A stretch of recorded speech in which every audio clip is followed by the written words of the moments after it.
दोस्तों नमस्कार, आपका अपना ही चैनल सीटेट राजा में आपका स्वागत है। आज हम लोग लेंगे 2016 फरवरी का प्रीवियस ईयर पेपर एसएसटी का 60 क्वेश्चंस काफी कम समय में पेडागोजी के साथ कंप्लीट करेंगे। काफी इंपॉर्टेंट वीडियो होने वाली है, आसान शब्दों में और कम टाइम में। शुरू करते हैं क्वेश्चन नंबर 31 से। सामाजिक विज्ञान का अध्ययन वैज्ञानिक क्यों है? चेक करते हैं ऑप्शन 1। इसके अंतर्गत क्रमबद्ध तरीके से प्रमाणित ज्ञान को अर्जित किया जाता है। ये तो बिल्कुल सही ऑप्शन है। ऑप्शन 2 को देखेंगे। यह पाठ को समाज के वैज्ञानिक अध्ययन, भाई वैज्ञानिक अध्ययन एक नेगेटिव टैग वर्ड है, हम कभी वैज्ञानिक अध्ययन वैज्ञानिक शब्दावली ये कभी नहीं कराते हैं। ऑप्शन 4 को चेक करेंगे। यह सामाजिक अध्ययन को विज्ञान कहने की मांग, ये तो और माने कि घोर नेगेटिव ऑप्शन है। ऑप्शन फर्स्ट व्यापक है अकॉर्डिंग टू आंसर। 32 को लेंगे। यदि आप वर्ष में नियोजित, अल्प नियोजित और अनियोजित ग्रामीण श्रमिकों द्वारा बिताए गए समय के समानुपात को चित्रित करना चाहते हैं तो निम्नलिखित में से कौन सा आरेखीय चित्रण को चुनेंगे? दंड आरेख नहीं, चक्र आरेख को चुनेंगे। एक प्रीवियस क्वेश्चंस में उसका चक्र को ही दिखाया गया था और क्वेश्चंस पूछा गया था। आज इसमें क्या किया, आपसे ऑप्शंस को क्वेश्चंस को ऑप्शन बना दिया गया। देखेंगे एक चक्र ऐसे बनाएंगे आप, जिसमें से आप ये दिखाएंगे इस तरह का चक्र होता है उसमें, और इसमें होता है शायद इसको कोऑर्डिनेट करते हैं कि ये शायद 1 महीना है या 2 महीना, एक कोऑर्डिनेट करेंगे वो लोग। उसी में से वो एक बनती है ये कि कोई भी किसान, ये दोनों ब्लैंक है यानी कि दोनों में काम किया, इन दोनों में काम नहीं किया। इस तरह से आप चक्र आरेख बनाओगे, नोट डाउन करेंगे। इससे प्रीवियस ईयर क्वेश्चंस को देख लेना, उसमें से फिगर दिया गया था और आपसे क्वेश्चंस पूछा गया था। इसलिए मैं बार बार कहता हूँ प्रीवियस ईयर पेपर कर लो, आपका कॉन्सेप्ट क्लियर है। सीटेट कहीं से भी क्वेश्चंस बनाए, मूव करे, आप उसको फर्स्ट अटेम्प्ट में सीटेट क्रैक कर लोगे। जी हाँ, सीटेट का बनना है राजा, सब्सक्राइब करें सीटेट राजा। क्वेश्चन नंबर 33 लेंगे। शिक्षार्थियों का सामाजिक विज्ञान विषय में कला के माध्यम से आकलन करने का सबसे उचित कारण को चुनिए। चेक करते हैं। यह पाठ्य पुस्तक में दर्शाई गई विभिन्न अभिव्यक्ति शैलियों में आनंद लेने का माध्यम है। ओके, ये तो हम नहीं कह सकते कि आनंद का माध्यम है दोस्तों, ये हम नहीं कह सकते कि यह आनंद का माध्यम है। ओके, यह शिक्षार्थियों को चित्रकला की योग्यता में सुधार, इसे भी हम नहीं कह सकते हैं। आनंदमयी को आप दूर करो, ये एक नेगेटिव टैग वर्ड के अंतर्गत आ रहा है यह। हाँ, आनंदमयी को आप उस जगह पर लेंगे कि आपका शिक्षण पद्धति ऐसा होना चाहिए कि स्टूडेंट को इंजॉय हो, मतलब इंजॉय करे आपके शिक्षण पद्धति में, आपके पढ़ाने के तरीके में स्टूडेंट आनंद ले, ये हो सकता है। लेकिन एसएसटी पीवीएस इस टाइप की जो पेडागोजीज में आनंद को आप नेगेटिव टैग वर्ड में मान के चलोगे।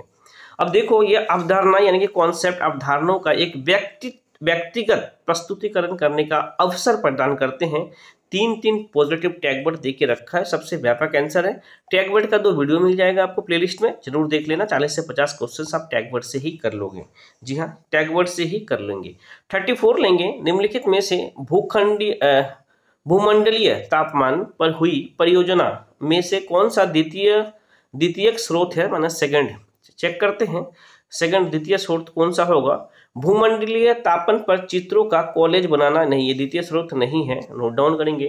एक क्षेत्र में रहे वरिष्ठ नागरिकों से मौसम में होने वाले परिवर्तन का साक्षात्कार, ये रियल लाइफ से कनेक्ट हो रहा है। लेकिन आप यहाँ पे रुको थोड़ा सा, ऑप्शन 3 को देखो।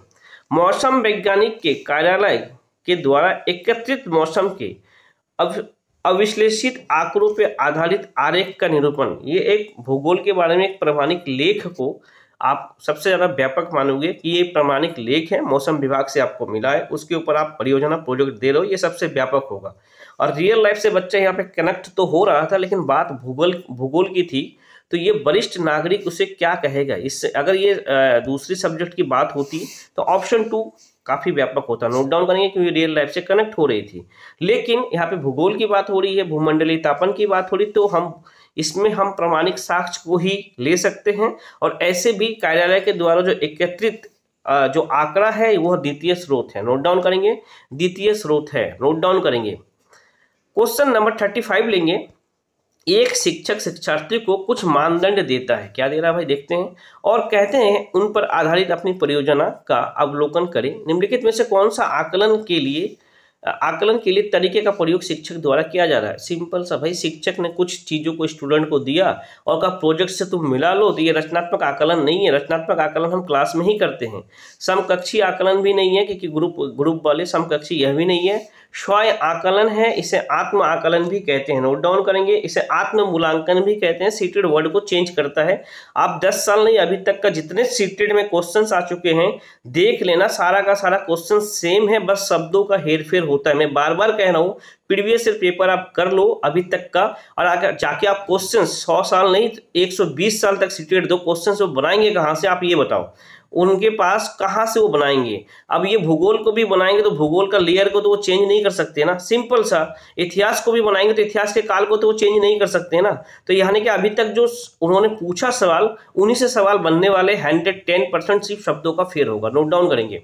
36 लेंगे। नागरिक शास्त्र का नामावली में राष्ट्रीय पाठ्यचर्या यानी कि एनसीएफ 2005 में बदलाव क्या किया? तो सिंपल सा, नागरिक को राजनीतिक जीवन, राजनीतिक शास्त्र से राजनीतिक जीवन, सामाजिक और राजनीतिक जीवन, ये एनसीएफ के द्वारा दिया गया सिंपल सा क्वेश्चन है। 37 लेंगे। निम्नलिखित में से उच्च प्राथमिक स्तर पे सामाजिक विज्ञान की कक्षा कक्ष में आप किस मूल्य को सबसे कम बल देंगे? सबसे कम किसे देंगे भाई? सहयोग को तो देंगे। प्रतियोगिता को हम नेगेटिव टैग वर्ड है, वैज्ञानिक दृष्टिकोण को भी देंगे क्योंकि सामाजिक विज्ञान है, समानता को भी देंगे, लेकिन ये पॉजिटिव टैग वर्ड है प्रतियोगिता, नोट डाउन करेंगे। और नेगेटिव भी हमसे पूछा गया था। 38 लेंगे। क्वेश्चन नंबर 38 काफी इंपॉर्टेंट है और काफी ट्रिकी वे से आप समझ जाओगे। शिक्षार्थियों को संकलनात्मक आकलन का उद्देश्य क्या है? देखो, संकलनात्मक आकलन अगर समझ में ना आए तो इंग्लिश में देख लेना, समेटिव असिस्टेंट। ओके, अब देखो 2 असिस्टेंट होता है, एक तो फॉर्मेटिव एक समेटिव, फॉर्मेटिव और समेटिव, ठीक है। तो फॉर देखो, फोर आ रहा ना, फोर से लिखो फॉरन, फॉरन तुम कहते नहीं, फॉरन तुम यहां से जाओ। यानी कि फॉर्मेटिव असिस्टेंट में इंस्टेंटली फॉरन जो आकलन किया जाता है उसे फॉर्मेटिव असिस्टेंट आप कह लो। अपने माइंड में सेट कर लो ये ट्रिक। फॉर्मेटिव असिस्टेंट फॉरन आप क्लास में ही आकलन करते हो, उसे हम फॉर्मेटिव आकलन कहते हैं। और संकलनात्मक आकलन, योगात्मक आकलन, समेटिव असिस्टेंट, इसको एग्जाम को मान लो, जैसे सीटेट आपका एग्जाम दे रही है ना, वो आपका संकलनात्मक आकलन है। नोट डाउन करना, कोई भी एग्जाम हो तो वो संकलनात्मक आकलन है, समझ गए? ओके, सत्र समाप्त होने के बाद पाठों, ये तो बिल्कुल सही है, कक्षा के दौरान ये तो रचनात्मक आकलन है, परियोजना का आकलन नहीं। पाठ के अंत में ये तो पढ़ाते पढ़ाते आप फौरन करोगे, ये भी नहीं है, नोट डाउन करेंगे। सत्र के समाप्त में जो एग्जाम होती है वो आपका संकलनात्मक आकलन, उसे आप रचनात्मक आकलन, समेटिव असिस्टेंट कह सकते हो। ओके, 39 लेंगे। मान लीजिए, मान लेते हैं, चलो आप भी मान लो, आप भी मान लीजिए भाई, मान लीजिए शिक्षक को कक्षा 7 के पाठ ठंडा रेगिस्तान लद्दाख को पढ़ाना है। निम्नलिखित में से कौन सा विधि सबसे उचित होगी? तो भैया सुनना, सबसे उचित विधि कौन सा होगा, इसमें लॉजिक है। कार्यशाला विधि नहीं हो सकता है, सर्वेक्षण विधि, ये सर्वेक्षण करना, ठंड में बच्चे को ले जाएंगे सर्वेक्षण, ये विधि यहाँ पे नेगेटिव माना गया है, नोट डाउन करना। जबकि और साइट्स होता तो फिर भ्रमण विधि सबसे बेस्ट होती। प्रतीक अध्ययन विधि को माना गया, क्षेत्रीय विधि नहीं, क्षेत्रीय भ्रमण होता तो हम मान भी सकते थे, लेकिन यहाँ चेक करो प्रतीक को क्या कहते हैं, केस स्टडी। जी हाँ, प्रतीक को केस स्टडी मेथड कहते हैं। और इनका एक और प्रीवियस क्वेश्चंस में इन शब्दों से खेला गया था, देख लेना इससे पहले का वीडियो, उनमें सेम क्वेश्चंस था केस स्टडी को लेके, लेकिन उनका हिंदी में नेम कुछ दूसरा ही क्रिटिकल दिया गया था। तो केस स्टडी से आप उसे बताओगे। ठंडा रेगिस्तान में बच्चे को लेके जाओगे नहीं, क्षेत्र भ्रमण, नॉर्मल साइट्स होती तो यहाँ पे विधि के जगह अगर भ्रमण होता तो हम इसको टिक लगाते हैं, नोट डाउन करना। सीटेट का बनना है राजा, सब्सक्राइब करें सीटेट राजा। आसान भाषाओं में एसएसटी का पेडागोजी लास्ट टाइम में ढूंढते रह जाओगे, इसलिए चैनल को सब्सक्राइब करके रखो और बेल नोटिफिकेशन को प्रेस करना, क्योंकि हमारे द्वारा कोई भी वीडियो आपसे मिस ना हो। काफी सेंसिटिव वीडियो है जो कि आपको सीटेट में 100% आपका यूजफुल वीडियो है। और वीडियो को उन लोगों को शेयर जरूर करना जिनको जरूरत है, जो कि घर से बाहर निकल नहीं पाते, पेड क्लासेस नहीं ले पाते, उनको शेयर करना। उनका भी दुआ सलाम आपको मिलेगी, किसी का दुआ सलाम से आपका भी सीटेट आप क्रैक कर लोगे। और मेरे तरफ से शेयर करने के लिए एडवांस में मैं थैंक यू, और आपको बेस्ट ऑफ लक सीटेट के लिए। मेरी ओर से मैं अपना जी जान एक कर दूंगा, ये चैनल आपका है, वीडियो आपके लिए बना है, मैं आपके लिए जी जान मेहनत करके इस बार सीटेट आपका क्रैक करवाऊंगा। जी हाँ, सीटेट का बनना है राजा, सब्सक्राइब करें सीटेट राजा। अब क्वेश्चन नंबर 40 लेंगे, चलिए लेते 40। उच्च प्राथमिक स्तर पे ऐतिहासिक तथ्यों को, चलिए ऐतिहासिक तथ्यों को लेंगे। ऐतिहासिक तथ्यों, ऐतिहासिक लेखन को पढ़ाने के लिए निम्नलिखित में से कौन सा विधि अधिक प्रासंगिक होगा? तो सिंपल सा मानचित्र नहीं, और यहाँ पे लेखन की बात हो रही, लेखन नहीं होता तो सबसे बेस्ट मेथड होती हमारा परियोजना, समस्या समाधान, प्रॉब्लम सॉल्विंग, लेकिन बात हो रही थी लेखन, श्रुत लेख यानी कि सुन के लिखना। नोट डाउन करेंगे। इसी तरह से सीटेट का काम है आपको फंसाना और सीटेट राजा का काम है आपको बचाना। नोट डाउन करेंगे। एक कमेंट करना दिल से, क्लास कैसी लग रही है आपको। 41 राष्ट्रीय पाठ्यचर्या एनसीएफ 2005 संस्कृति के अनुसार बच्चों का विद्यालय जीवन निम्नलिखित में से किसके साथ जुड़ा होना चाहिए? तो भैया विद्यालय जीवन बाहर की दुनिया से हम कनेक्ट करेंगे, चाहे कोई भी सब्जेक्ट हो, मैथ हो, ईवीएस हो या एसएसटी हो या साइंस हो, भाई हम बाहर के रियल लाइफ से बच्चे को कनेक्ट करेंगे। नोट डाउन करेंगे, रियल लाइफ से हम कनेक्ट करेंगे। क्वेश्चन नंबर 42 लेंगे। निम्नलिखित में से किस विकल्प को दंड आरेख द्वारा सबसे अच्छे तरीके से दर्शाया जा सकता है? दंड आरेख, ये है दंड आरेख। सिंपल सा बात समझो, ये है दंड आरेख। अब इसे कैसे, किस चीज को ज्यादा दर्शाओगे? वायुदाब को तो दंड आरेख में आप नहीं कर सकते हो, तापमान को भी नहीं कर सकते हो, वर्षा को आप दिखाओगे कि भाई 2001 में इतनी वर्षा हुई थी, 22 में इतनी हुई थी, 23 में इतनी हुई थी, 24 में इतनी हुई थी। आर्द्रता, भैया भूकंप की आर्द्रता को भी आप इसमें दंड आरेख में नहीं शो कर सकते हो, सिस्मोग्राफ में आर्द्रता नापी जाती है। नोट डाउन करना, काफी इंपॉर्टेंट क्वेश्चन है। अगर आपको ये याद ना रहे, आपको ये तो मैंने ऐसे समझाया, अब देखो दूसरे तरीके से। अब इसे कैसे अगर समझ में नहीं आए तो दंड आरेख सिंपल सा, भाई बारिश में आप छाता लेते हो, छाता में क्या होता है? दंड होता है, डंडा होता है। सिंपल सा, वर्षा में आप छाता लेते हो, डंडा, दंड आरेख। अब इससे भी तो कोऑर्डिनेट कर लोगे भाई। अब मैं और कौन सा ट्रिक आपके लिए दूं? अब 43 लें।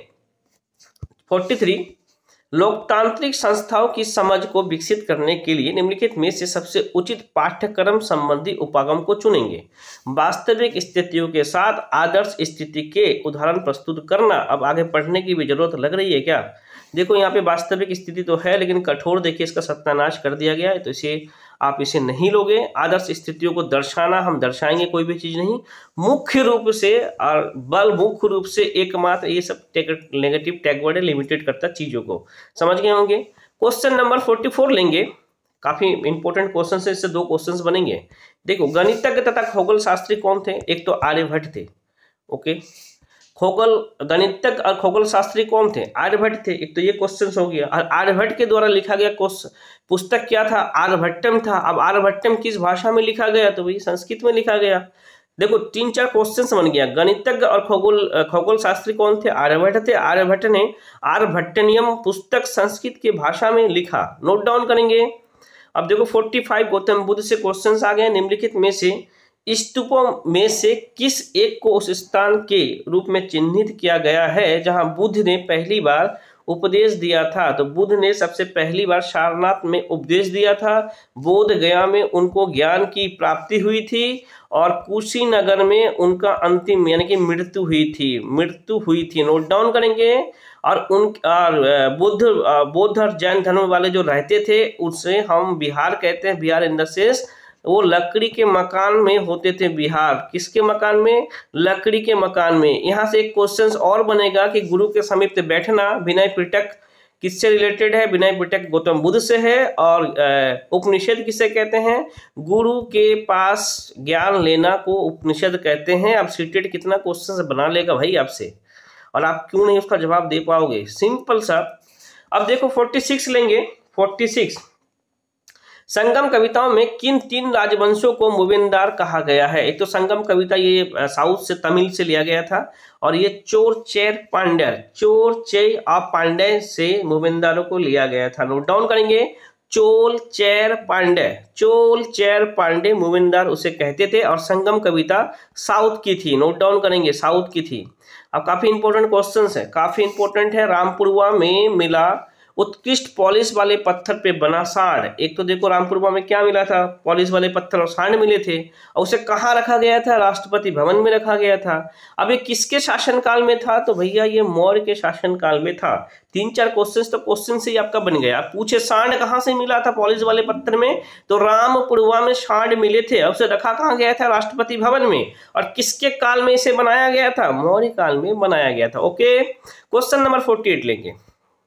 देखो विशिष्टता डेट ये काफी इंपॉर्टेंट है और देखो इसका ट्रिक भी कोशिश करते बनाने का। विशिष्टता देर सिद्धांत को इनमें से किसके विचारार्थ प्रस्तुत किया? अलम्मा प्रभु, शंकर, रामानुज और बसवन्ना। तो सिंपल सा भाई, दैत्य है, भूत है, भूत पिशाच निकट न आवे, जब बजरंगी नाम सुनावे। तो बजरंगी तो यहाँ नहीं है, तो भैया बजरंगी किसके फैन थे? राम के थे, तो रामानुज को ले लो। दैत्य थे, विशिष्ट दैत्य के सिद्धांत रामानुज ने दिया था। विशिष्टता दैत्य का सिद्धांत रामानुज ने दिया था। दैत्य माने भूत पिशाच, भूत पिशाच निकट ना आवे हो, बजरंगी नाम सुनावे। बजरंगी तो आपको मिला नहीं है, तो बजरंगी से भगवान श्री राम को आप कोरिलेट कर सकते हो। मैं ट्रिक इसलिए दे रहा हूं ताकि आपको याद रहे दोस्तों, और आप इस बार सीटेट क्रैक करो। और क्लास अगर बेस्ट लगे तो एक कॉमेंट कर देना कि sir nice class, best class, थोड़ा सा कॉमेंट कर देना। 49 लेंगे। अभिलेखगार किसे कहते हैं? काफी इजी क्वेश्चन है। अभिलेखगार किसे कहते हैं? काफी इजी क्वेश्चन है, माने इसके इसी काफी इजी क्वेश्चन है। अब देखते हैं, पुरातत्व द्वारा प्राप्त किया गया पत्थर और ईंट और से बनी इमारतों को, अवशेषों को रखा जाता है। यह नहीं है, इसे हम कह ही नहीं सकते कि यह है। बिल्कुल ये से आप ये करो, डिनाई करो। अब देखो, खुदाई में पाई गई मूर्ति। अब खुदाई में पाई गई मूर्ति को भी हम नहीं कह सकते हैं कि यह इससे रिलेटेड है, इसको भी आप डिनाई करो। ऐतिहासिक पांडुलिपि दस्तावेज को रखा जाता है, इसे आप डिनाई नहीं कर सकते। उसी को ही अभिलेखगार कहते हैं, जहाँ पे पांडुलिपि दस्तावेज को रखा जाता है और इनमें कुछ चेंजेस भी होते हैं time to time. Subjective class को ज्वाइन कर लेना, 7 से 8 वीडियो है हिस्ट्री का, प्लेलिस्ट में जाना और देखो उसका सब्जेक्टिव क्लास, डिजिटल क्लास काफी आसान भाषाओं में है, आप कर लोगे। अब देखो क्वेश्चन नंबर 50 लेते हैं, 50 को। 12वीं शताब्दी के मध्य में कर्नाटक में प्रारंभ हुए वीरशैव आंदोलन के संदर्भ में निम्नलिखित कथनों में से कौन सा सही है? चेक करते हैं। अब कर्नाटक में जो हुई थी वीरशैव, ऑप्शन 1, इनमें जाति नारी के प्रति व्यवहार के बारे में ब्राह्मणवादी के विचारधारा के विरुद्ध तर्क था। उन्होंने ब्राह्मणों से लड़ा था कि ऊंची कास्ट, नीची कास्ट, और नारी को दर्जा उतना नहीं दिया गया था, इसके लिए लड़ाई थी 12वीं शताब्दी में। क्वेश्चन नंबर 51 लेंगे। देखो ये सब क्वेश्चन जितना लंबा होगा ना, काफी शॉर्ट और ट्रिक से बनेगा, आपको चिंता ना करो। 51, क्वेश्चन नंबर 51, दिल्ली के आरंभिक सल्तनत के समय में बंदगाह के बारे में निम्नलिखित में से कथनों को ए और बी पे विचार करेंगे। चेक करते हैं। ऑप्शन ए, बंदगाह विशेष गुलाम थे जिन्हें सैनिक सेवा के लिए खरीदा जाता था और उन्हें राज्य के बहुत ही महत्वपूर्ण राजनीतिक पदों पर काम करने के लिए बड़ी सावधानी से प्रशिक्षित किया जाता था। बिल्कुल सही है। ऑप्शन बी को देखेंगे, बंदगाह पूरी तरह से मालिकों पर निर्भर होते थे, इसलिए सुल्तान उन पर विश्वास नहीं कर सकते थे और उन पर निर्भर नहीं होते थे। सिंपल सा, आप इसको तो लॉजिक से भी कर सकते हो कि पहली बार में आप गुलाम विशेष मान रहे हो, उनको आप ट्रेंड कर रहे हो, प्रशिक्षित कर रहे हो, दूसरे बार में आप उसको बिलीव नहीं कर रहे हो, तो यानी कि एक सही और एक गलत है। तो यानी कि ए सही और बी गलत है, ए सही और बी गलत है। 52 को लेंगे। देखो ये भी ट्रिक है और इसको कभी भूलोगे भी नहीं। 52 को लेते हैं। एक नाविकों में से किसने भारत का समुद्री रास्ता पाने के लिए पश्चिम की ओर प्रस्थान कर अटलांटिक महासागर को पार किया था? तो भैया कलिंग में तो वास्को डी गामा, जिन्होंने भारत को खोज किया था। और दूसरा आए थे भाई साहब ये क्रिस्टोफर कोलंबस अटलांटिक महासागर को पार किया था। नोट डाउन करेंगे। कोलंबस किसको पार किया था? अटलांटिक महासागर को किया था क्रिस्टोफर कोलंबस ने। ओके, 53 लेंगे।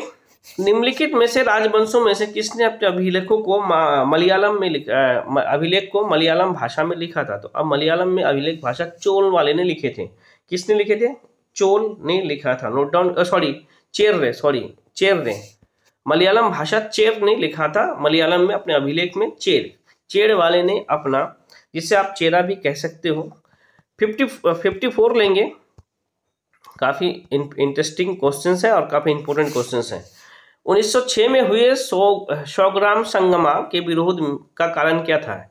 सोनग्राम संगमा 1906 में, यह नील के खेती से रिलेटेड नहीं है, अंग्रेजों को द्वारा निर्धारित व्यापार से भी नहीं है, गुजरात में पट्टीदार से नहीं है, असम में आदिवासी समूह के द्वारा किया गया औपनिवेशिक वन कानून के विरोध में यह था।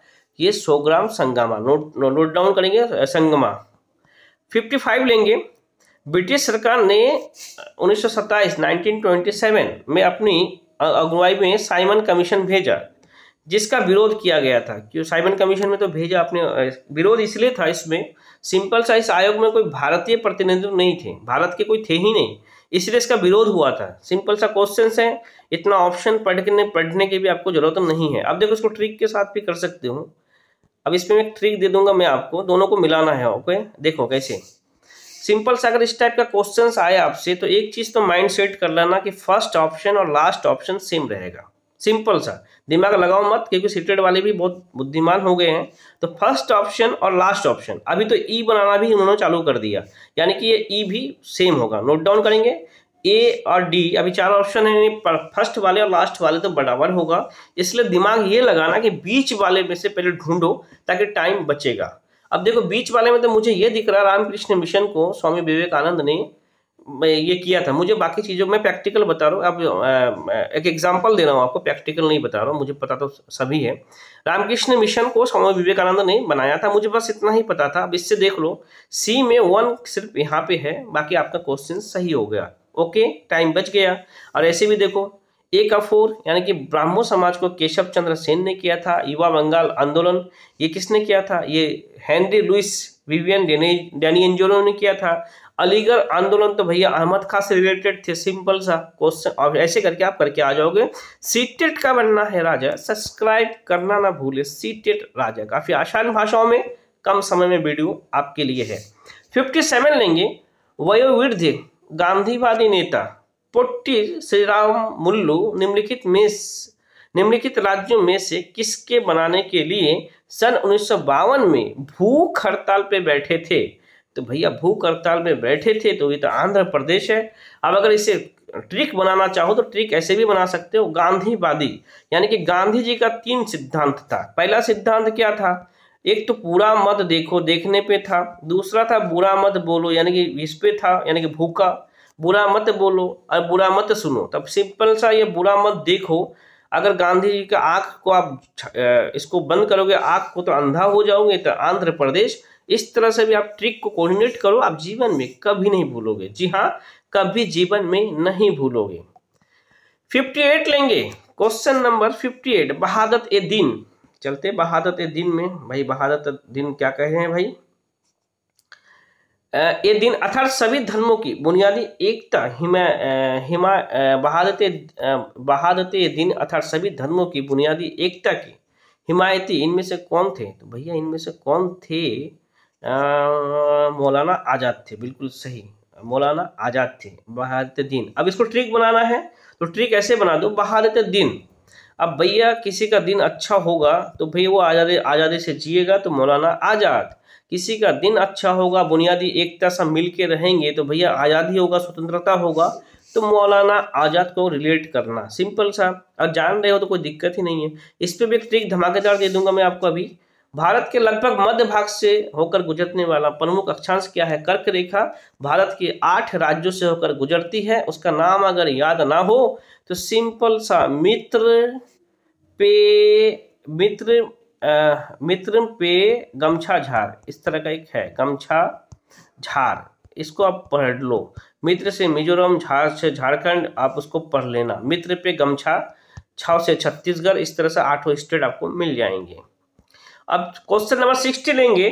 क्वेश्चन नंबर 60, निम्नलिखित में से कौन सा पृथ्वी दिन की परिभाषा है? अब पृथ्वी दिन तो भैया उसे ही कहते हैं जब पृथ्वी अपने अक्ष पे एक चक्कर लगा लेती है, जहां पे मिल जाए उसे लगा दो, उसे हम पृथ्वी दिन कहते हैं। पृथ्वी का अपने अक्ष पे एक बार चक्कर पूरा करने को हम पृथ्वी दिन कहते हैं। नोट डाउन करेंगे। अब देखो फिर मैंने क्या कहा था, इसको ट्रिक से आप बना लोगे, सिंपल सा ट्रिक से, मैंने जो अभी ट्रिक बताया आपको। अब देखो ए और डी सब में सेम आपको मिल गया ना, और थोड़ा सा चेंजेस है, लेकिन ए नहीं है, इसमें चेंजेस है थोड़ा सा। ओके, इसमें चेंजेस है, लेकिन अभी के जो क्वेश्चंस आ रहे हैं ए और डी फर्स्ट और लास्ट वाले, क्योंकि वो सेम होते हैं। अब इसको चेक करो, कटिली झाड़ी तो बबूल होगा, यानी कि सी का 2। अब देखो सी का 2 यानी कि इसमें है, क्वेश्चन ये है, देखो ऑप्शन 2 सी का 2। अब ए का 3 यानी कि उष्ण कटिबंध मोहगनी को कह सकते हैं। उष्ण कटिबंध पतझड़ वन यानी कि उसे साल को कह सकते हैं। और कटिली झाड़ी तो बबूल है, तो मैग्रो वन, सुंदर वन को आप कह सकते हैं, सुंदरी वन को। ओके, 62 लेंगे। ये क्वेश्चंस रिपीटेड है, अभी तक पूछे जा रहे हैं। सीटेड में। मैत्री दक्षिण गंगोत्री एक तो शोध संस्थान है, कहाँ पे है? अंटार्कटिका में है। क्यों है? क्योंकि वहाँ पे सारा ठंडा रेगिस्तान है, वहाँ पे जीवन ही नहीं है, इसलिए वहाँ पे सब सैटेलाइट को प्रयोग करते, सैटेलाइट को छोड़ते, उधर जीवन ही नहीं है। नोट डाउन करेंगे। अब देखो ये क्वेश्चंस कितना पॉजिटिव क्वेश्चंस है, आईक्यू लेवल का क्वेश्चंस है। देखो महासागर धारा के संबंध में ए और बी पे विचार करेंगे। कोष्ण यानी कि गर्म महासागरीय धाराएं भूमध्य रेखा के निकट उत्पन्न होती है और ध्रुवों की ओर प्रभावित होती है, ये तो बिल्कुल सही है। अब देखो शीत महासागर धाराएं निम्न अक्षांश से उच्च अक्षांश की ओर जल ले जाती है। देखिए जबकि इसका ऑपोजिट होता है, उच्च से निम्न की ओर जाता है, यानी कि बी गलत है। ए और बी दोनों गलत नहीं, ए सही और बी गलत है। ये शीत और ठंडी महासागर जो है ये आपको उच्च से नीचे की ओर होता है, यहाँ पे उल्टा दिया गया निम्न से उच्च की ओर। ओके, क्वेश्चन नंबर 64 लेंगे। ऋतु प्रवास, ये तो आप लोग जानते ही होंगे क्योंकि इतना दिन से आप तैयारी कर रहे हो शायद। ऋतु प्रवास किसे कहते हैं? सिंपल, उसे कहते हैं नए चरगाह की खोज में अपने पशुधन के साथ लोग ऋतुवर्त गतिशीलता यानी कि नए चरगाह की खोज में एक से जगह से दूसरे जगह घूमने वाले को ही हम ऋतु प्रवास कहते हैं। नोट डाउन करेंगे, ऋतु प्रवास कहते हैं। क्वेश्चन नंबर 65 लेंगे। देखो कितना जबरदस्त क्वेश्चन है, सेम ट्रिक से आप कर सकते हो जो ट्रिक मैंने अभी बताया। अब देखो नहीं, इसमें भी डिफरेंस है। अंतर्भेदी अग्नेय सेल, इसका मैं एक जबरदस्त ट्रिक दे दूंगा, जबरदस्त ट्रिक, इतना ट्रिक जीवन में कभी नहीं भूलोगे। अंतर्भेदी यानी कि चूना ज्यादा खाओगे तो अंतर्भेद हो जाएगा, अंतर छिल्ल मतलब खत्म हो जाएगा, फेफड़ा जल जाएगा, लीवर खत्म हो जाएगी, अंतर्भेद करके रख देगा चूना पत्थर। सिंपल सा बात है, ए का 1 इसमें मिल गया। बाहर बेदी, बाहर में आप बेल्ट लगाते हो तो भैया बेल्ट कहाँ है? बेल्ट यहाँ पे है, बेसाल्ट। बाहर बेदी, बाहर में आप क्या कमर में बेल्ट लगाओगे? बाहर बेदी, समझ गए? अब शादी, सफेद कौन सा होगा? बालू होगा भाई। अब शादी सफेद, सफेद कौन सा होता है? बालू सफेद दिखता है, सफेद बालू होते हैं, जी हाँ, बलुआ पत्थर। कायांतरित सेल, कायांतरित नहीं कहते तुम्हारा काया बदल गया है भाई, काया बदलने वाला ग्रेनाइट है, काला होते हैं जो पेंसिल में लगा होता है। सिंपल सा, और क्या ट्रिक लोगे? अब भैया एक लाइक कर दो, इस ट्रिक के लिए लाइक कर लो और एक कमेंट करना कि सर जबरदस्त ट्रिक है, अच्छा लगे तो, ना अच्छा लगे तो करना ही मत। फिर से मैं बताता हूँ, देखो अंतर्भेदी, भाई अंतर कौन भेद करेगा? चूना अंतर को भेद करके रख देगा। बाहर भेदी, बाहर हम कमर में क्या लगाएंगे? कमर में हम बेल्ट लगाएंगे। ओके, अब शादी बने सफेद, सफेद क्या होगा? बालू। ओके, कायांतरित, अरे काया बदल गया यार तुम्हारा, काले हो गए, काया बदल गया भाई, चेहरा बदल गया काफी, तो ग्रेनाइट काया बदलने को कहते हैं। समझ में आ गया? 65 ले लो। निम्नलिखित में से किसमें चिनुक स्थानीय पवन है? तो चिनुक भैया पेरी जो है चिनुक है, स्थानीय पवन है। नोट डाउन करेंगे, इसे पेरिस भी कहते हैं, पेरिस या पेरी, नोट डाउन करना। अब देखो वायुमंडल के परत में कौन सा रेडियो प्रसारण के लिए है? भैया रेडियो प्रसारण इन द सेंस सैटेलाइट की बात हो रही है। सैटेलाइट ब्रह्ममंडल, जिसे हम तापमंडल का एक भाग कहते हैं, आप उसे कह सकते हो। सिंपल सा क्वेश्चन है, नोट डाउन करेंगे, ये तापमंडल का एक भाग है। और दूसरा बात, समताप मंडल में हवाई जहाज चलाएंगे, नोट डाउन करेंगे। समताप मंडल में आप क्या चलाओगे? हवाई जहाज। क्षोभ मंडल में उल्का पिंड आते ही उल्का पिंड जल जाते हैं, नोट डाउन करेंगे। इसका भी तो मैंने दिया था, तो इसका भी ट्रिक दिया था, देखो हवाई जहाज के बारे में, समताप मंडल। अब देखो हवाई जहाज को कैसे देखोगे, इसको इंग्लिश में नाम देखो, स्टार्टोस्फेयर। देखो इसमें स्टार मिल रहा है ना, इंडस्ट्रियस पायलट के कंधे पे देखना स्टार होता है। सिंपल सा, कभी भूलोगे भी नहीं। ओके, प्रीवियस वीडियो में मैंने इसका ट्रिक भी दिया था।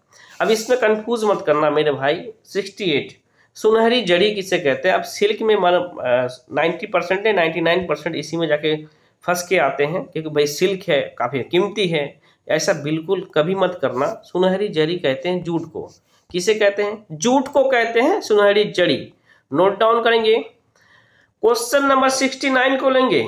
जनसंख्या घनत्व से अभिप्राय क्या है? ये तो आप लोग जानते हैं, काफी इंपॉर्टेंट। जनसंख्या घनत्व सिंपल, पृथ्वी के पृष्ठ में 1/3 क्षेत्र में रहने वाले लोगों की संख्या को जनसंख्या घनत्व कहते हैं, जनसंख्या घनत्व कहते हैं। ओके, क्वेश्चन नंबर 70 लेंगे। पृथ्वी के सतह के निकट स्थिति खनिजों को बाहर निकालने के लिए निम्नलिखित में से किस विधि का प्रयोग करते हैं? तो भैया खनन विधि। यार देखो, आखनन इसे कर दिया, खनन की जगह आ लगा दिया, लेकिन इसे कहते हैं सिर्फ खनन विधि, खुदाई करके हम खनिजों को निकालते हैं। नोट डाउन करेंगे। सीटेड का काम ही है आपका नया ये क्या कहते हैं इसको, शब्दों को चेंज करना। 71 उद्योग के लिए निम्नलिखित प्रकार के टोकरी बुनाई, तो टोकरी बुनाई लघु उद्योग में आएगा, लघु आकार है, सिंपल सा, उसके लिए कोई फैक्ट्री नहीं लगाते, हाथों से आसपास की महिलाएं पुरुष बनाती है, इसे हम लघु उद्योग कह सकते हैं। कॉमन सा क्वेश्चन है। अब देखो ये काफी इजी क्वेश्चन है। तानाशाही के संदर्भ में कौन सा कथन गलत है? अब देखो तानाशाह है, अब गलत कौन सा है? तानाशाह के द्वारा लिए गए निर्णय पे तानाशाह को स्पष्टीकरण देने की आवश्यकता नहीं होती है। सिंपल सा, क्यों स्पष्टीकरण देगा? तब तो वो तानाशाह है, ये तो सही है। अब ऑप्शन 2 देखो, तानाशाही में तानाशाह के द्वारा लिए गए निर्णयों पर लोग प्रश्न उठा सकते हैं। भैया प्रश्न नहीं उठा सकते, तब तो वो तानाशाह है। मिल गया? ओके। और नेगेटिव क्वेश्चन ही था, बाकी सब पॉजिटिव ही आपको मिलेंगे। देखो तानाशाह के द्वारा लिया गया निर्णयों पे लोग प्रश्न नहीं कर सकते थे, ये तो सही है। क्यों प्रश्न करेंगे तो तानाशाह कैसे है? अंतिम निर्णय लेने की शक्ति तानाशाहों में निहित थी, यह भी बिल्कुल सही है। एक ही डिसीजन लेंगे लेकिन लोग प्रश्न नहीं उठा सकते थे तानाशाह में, बिल्कुल सही, तभी तो हम उसे तानाशाह कहते हैं। अब देखो कृष्ण राज सागर बांध कहाँ पे है? तो कृष्ण कावेरी कृष्ण राज सागर बांध, कृष्ण से कावेरी, कौ से कृष्णा, कौ से कावेरी, कौ से कृष्णा, कौ से कावेरी। समझ में आ गया? अब देखो 74 लेते हैं। अब इसमें कुछ रखा नहीं, इतना घुमा के गया। हिंदू उत्तराधिकार संशोधन अधिनियम 2005 में सिंपल सा एक था कि पिता का जो संपत्ति है पहले पुत्र वारिश होता था, अब पुत्री भी उसका वारिश होगा। अब किसी का पिता नहीं है, पिता के बाद उसकी वाइफ होगी, सिंपल सा बात है। पुत्र पुत्री और पत्नी ये होगी, पहले पुत्री नहीं थी लेकिन अब पुत्री को भी कर दिया गया। सिंपल सा क्वेश्चन से इतना घुमा दिया गया। अब देखो कहाँ पे मिले पुत्र पुत्री, पत्नी, पुत्र पुत्री और पुत्रियों को, सिंपल सा इसको घुमा के इतना पूछा गया। वाइफ मिल गई आपको, पुत्र पुत्री मिल गई, पुत्री पुत्रियों को, बिल्कुल सही। नोट डाउन करेंगे। क्वेश्चन नंबर 75 काफी स्प्लेन के साथ लेंगे। भारतीय राष्ट्र, ये तो सिंपल सा, इसका ट्रिक दे देते हैं आज आपको। भारतीय राज्य का वर्णन करने के लिए विविधता में एकता मुहावरे में इन राष्ट्रीय नेताओं में से किसने दिया? विविधता में एकता। जवाहरलाल नेहरू गुलाब का फूल रखते थे। नोट डाउन करना, क्या रखते थे? गुलाब का फूल। कितने गुलाब का फूल रखते थे? एक। विविधता में एकता कौन रखते थे? पंडित जवाहरलाल नेहरू। नोट डाउन करेंगे। अब देखो जनपद पंचायत के कार्यों का वर्णन करें और विचार करें। करते हैं, चलिए कर ले भाई। जनपद पंचायत जिला स्तर पे विकास योजना निर्धारित करती है, ठीक है। ये तो सही है कि विकास तो करती है। अब देखो ऑप्शन 2, जनपद पंचायत ग्राम पंचायतों के मध्य धन वितरण नियमित करने के लिए जिला परिषद की सहायता लेती है। तो धन तो भैया गवर्नमेंट देती है, ये सही बी गलत, ये सही बी गलत। धन तो भैया वो नीचे क्यों देंगे, वो तो गवर्नमेंट के द्वारा अलर्ट होता है परियोजना। अब देखो 77 सूचना का अधिकार अधिनियम, ये भी कितना आसान क्वेश्चन है, इसको तो आप ही कर लोगे।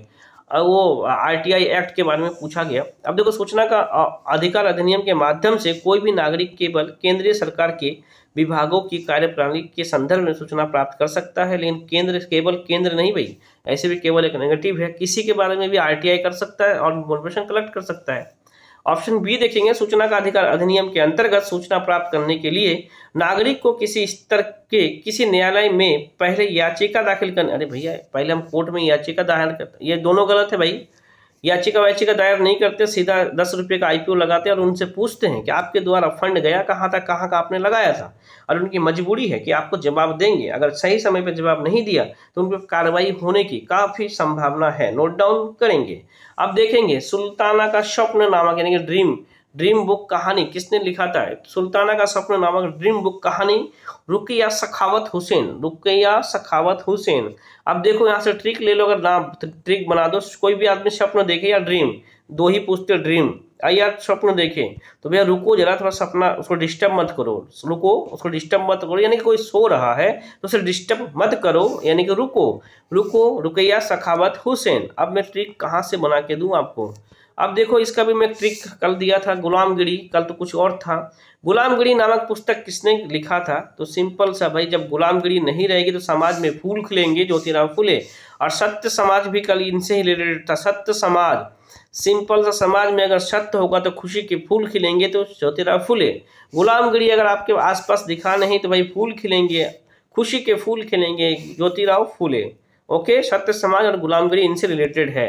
काफ़ी आसान भाषाओं में मैं आपको एक्सप्लेन कर रहा हूँ और एक चीज से 4-5 चीज़ों को कोऑर्डिनेट कर रहा हूँ ताकि सीटेड क्वेश्चंस कहीं से भी बनाए आप इस बार सीटेड क्रैक कर लोगे। दोस्तों वीडियो को लाइक और शेयर और कमेंट करना मत भूलना। क्लास कैसी लग रही है कमेंट जरूर करना। क्वेश्चन नंबर 80 लेंगे, चलिए लेते हैं। भारत न्यायिक व्यवस्था के संदर्भ में अपील, अच्छा अपील के बारे में, व्यवस्था का क्या अर्थ है अपील, ओके। कोई appeal in the sense lower court का डिसीजन अगर आपको अच्छा ना मिला तो आप ऊपर की कोर्ट में अपील कर सकते हो, सिंपल सा बात समझो। कोई भी आपके जैसे क्रिकेट में अपील करते हैं ना, सिंपल इसी तरह से भाई उनका डिसीजन कुछ लगे तो आप अपील कर सकते हो थर्ड एम्पायर को। कोई भी आपके मामले में बिना किसी कानून डिग्री का न्यायालय, भैया कोई भी अपने मामले पे बिना डिग्री का न्यायालय में बहस कर सकता है, ये कोई तथ्य नहीं है। विधायिका, ठीक है, कार्यपालिका और न्यायपालिका के बीच शक्तियों का बंटवारा, भैया ये अपील नहीं है। ऊपरी अदालत के फैसले को निचली अदालत, भैया नीचे वाला ऊपर को मानते हैं।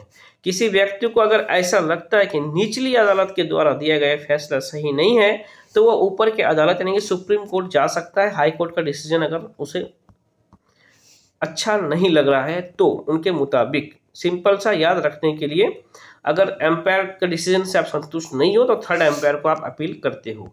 सरकार के कार्यपालिका का अंग से अभिप्राय क्या है, चेक करते भाई अंग से क्या अभिप्राय है। देश के प्रत्येक नागरिक जो सार्वभौमिक वैश्विक मताधिकार का उपयोग करता है। कार्यपालिका की बात हो रही है भाई, ये तो नहीं है, ये तो निर्वाचन प्रतिनिधि नहीं, लोगों का समूह जो कानून को लागू करने और शासन चलाने का उत्तरदायी है। बिल्कुल सही, कार्यपालिका ही कानून को लागू करती है, नोट डाउन करेंगे, कानून को लागू करती है और कानून को बनाती है। और उनके द्वारा कानून अगर समाज के हित में ना हो, लोगों को पसंद ना आए तो सुप्रीम कोर्ट में याचिका दाखिल हो सकती है और सुप्रीम कोर्ट यानी कि न्यायालय उसे खारिज भी कर सकती है। और एक क्वेश्चन ये बना था, कानून बनाने से पहले क्या न्यायालय का आदेश प्राप्त होना चाहिए? बिल्कुल नहीं, पहले कानून बनती है, बनने के बाद लोगों को पसंद नहीं आए, सामाजिक हित में ना हो तो फिर सुप्रीम कोर्ट उसके खिलाफ यानी कि लोग याचिका डालते हैं, उसके खिलाफ उस कानून को रद्द कर सकते हैं। नोट डाउन करेंगे। 82 लेंगे। संविधान के अनुच्छेद 22 के अनुसार क्या है, गिरफ्तारी के दौरान हिरासत में कोई दुष्व्यवहार करने से बचेंगे। इनका 2-3 चीज और है। अनुच्छेद 22 से 24 घंटे के अंदर मजिस्ट्रेट के पास आपको प्रेजेंट करना पड़ेगा। तीसरा पॉइंट है कि कोई भी व्यक्ति कोई भी इकबाला बयान दे दिया है, इकबाल जुर्म को कबूल कर लिया है तो भैया पुलिस के द्वारा दिया गया बयान को कभी भी कोर्ट में उसे वैलिड नहीं माना जाएगा। हो सकता है उसे मार पीट के बुलवाया गया हो, जी सर मैंने चोरी की है। नोट डाउन करेंगे। 2-3 पॉइंट है, 3-4 पॉइंट और है। जो 14 वर्ष के कम के और महिलाओं को थाने में बुलाने की उनकी अनुमति नहीं है। अरेस्ट होने से पहले उसे बताना पड़ेगा अरेस्ट आप किस कारण से कर रहे हो। अब देखो इसका मैं ट्रिक दे दूं, लोकसभा के सत्ताधारी दल के मुखिया कौन होते हैं, तो भैया प्रधानमंत्री होते हैं। सेम क्वेश्चंस में अगर ये राज्य होता तो फिर मुख्यमंत्री हो जाता। राज्य का सभा, अब भैया राज्य के मालिक कौन है, मुख्यमंत्री, और लोकसभा यानी कि केंद्र में तो प्रधानमंत्री। नोट डाउन करेंगे। अब क्या बता दें आपको, 84। दोस्तों वीडियो को लाइक शेयर और कमेंट जरूर करना। क्लास कैसी लग रही है। Next class math pedagogy, YouTube के दुनिया में सबसे शॉर्ट वीडियो बहुत जल्दी आ रही है, मैजिकल ट्रिक के साथ मैथ पेडागोजी। एक बार देख लोगे मैथ का 15 पेडागोजी आप सॉल्व कर लोगे, सिर्फ 40 मिनट का वीडियो होगी।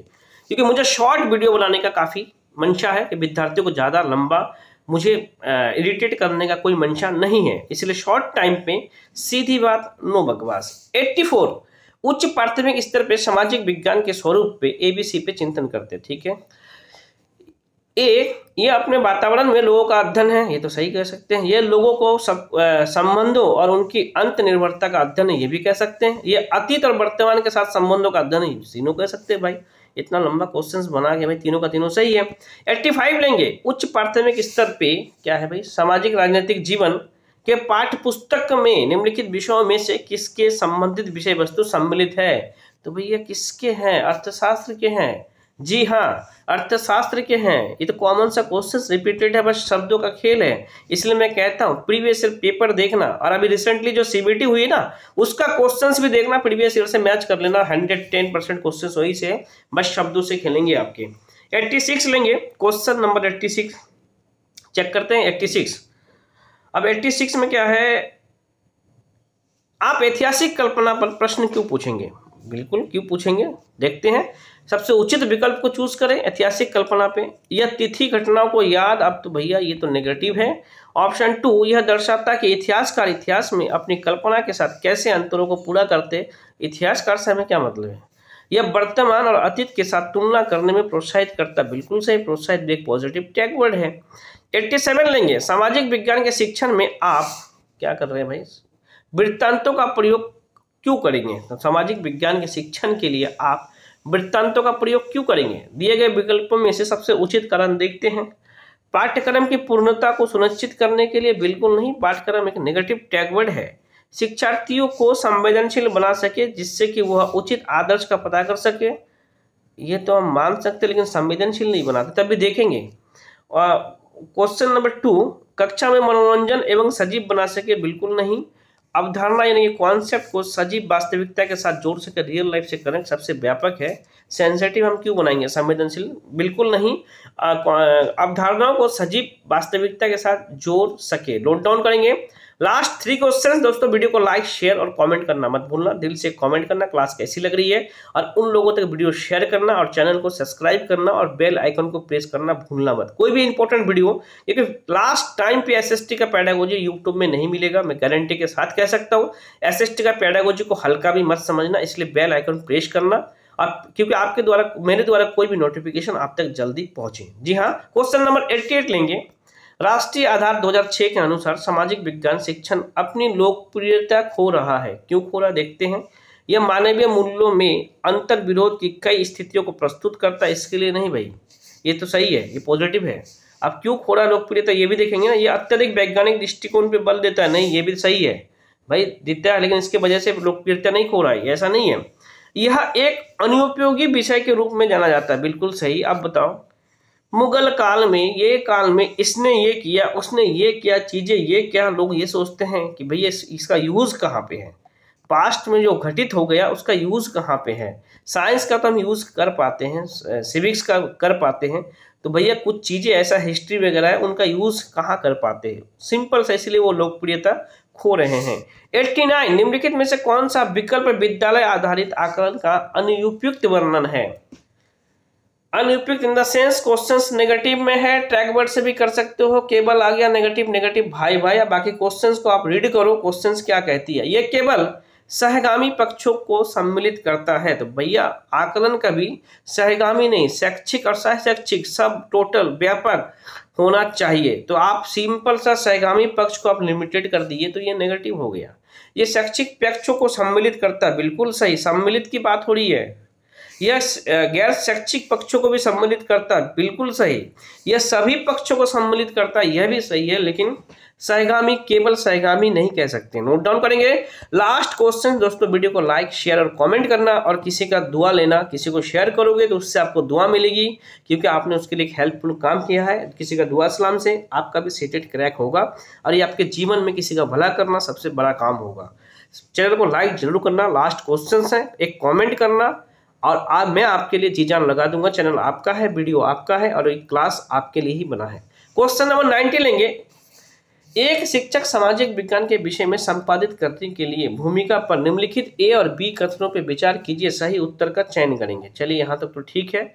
अब देखिए, शिक्षक सभी विद्यार्थी की गरिमा को अवश्य सुनिश्चित करे और संवेदनशीलता के साथ चर्चा करें, तो सेंसिटिव चर्चा तो करेंगे कि किसी को हर्ट ना हो जाए, ओके।